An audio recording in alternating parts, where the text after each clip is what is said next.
Alive or dead, it's your choice.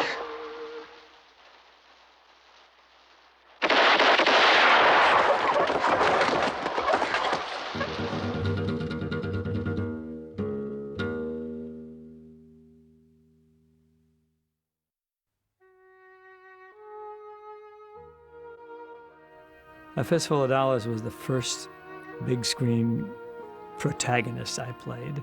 I had total freedom in the character because we didn't even speak the same language. And it was Sergio's second picture. He had done one picture called Colossus of Rhodes prior to that, and he'd never done a picture before that except he'd been assistant director.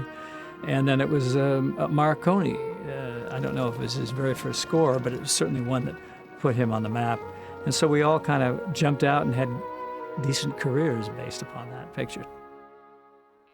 After the first one took off and did so well, then the second one I thought would do well. I think I was one of the people who inspired him to do a sequel. Originally, Sergio wanted to have Henry Fonda in Lee Van Cleef's part because he felt that I had a similarity to Fonda that would have been sort of a father-son, mentor kind of situation.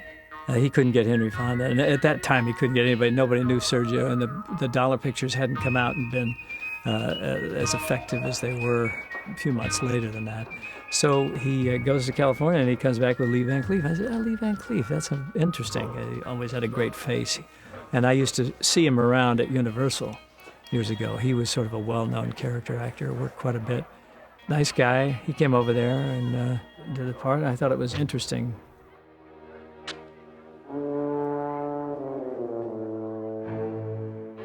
Sergio, one good thing he had, he was great with faces.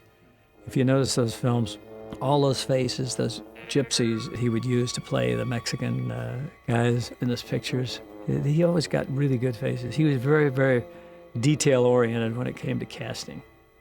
He didn't just say, get me 4 or 5 people to be in the background here. Every one of them had to have a different look. I want the room right above. I'm sorry, it's occupied. Too bad. The hotel's filled to capacity. It's free now. He loved life, though. He was a very humorous guy.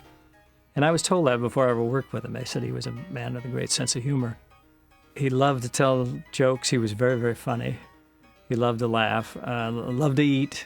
The first week I went over there on Fistful of Dollars, the first day of work, we broke for lunch, and all of a sudden, instead of breaking for lunch for a half hour like you would in this country, or an hour at the most, we sat down for a 2-hour lunch, and everybody's drinking wine and eating spaghetti and everything. I thought, God, this is really something. The only problem was, after you get back from lunch, that next couple hours of work is just in slow motion. It's almost in slow motion, everything. And it's very, very hard to get back up to speed. So you sort of write off those 2 hours, and then you get into later on in the day, you sort of get back cooking again. I learned a lot just watching other people work. You just sort of see things that you like. That you would say, if I'm ever directing, this is the kind of thing I like. And you also, conversely, you see things that you don't like. And you say, gee, if I'm ever directing, I won't do that. Sergio was very, very conscious of art. I know he did like painting. He'd see a certain painting and he said, that's the lighting, and like for this sequence and that sequence. Sometimes he'd show me a picture and say, this is the kind of thing I'd like to duplicate here.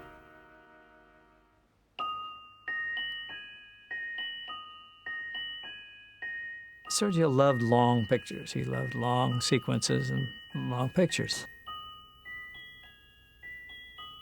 But if you're just telling a long picture to produce more production value, I think you can shorten some of that down. If you have a really depthy story and you need to have that time, then that's fine. And that's where he and I would differ, I suppose.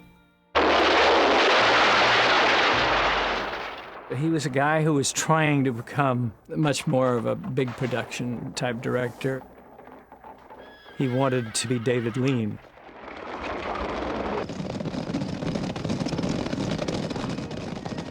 I, on the other hand, was trying to go for a smaller picture. I just wanted to do smaller character-driven things. because selfishly I was coming from the actor's point of view at that particular time.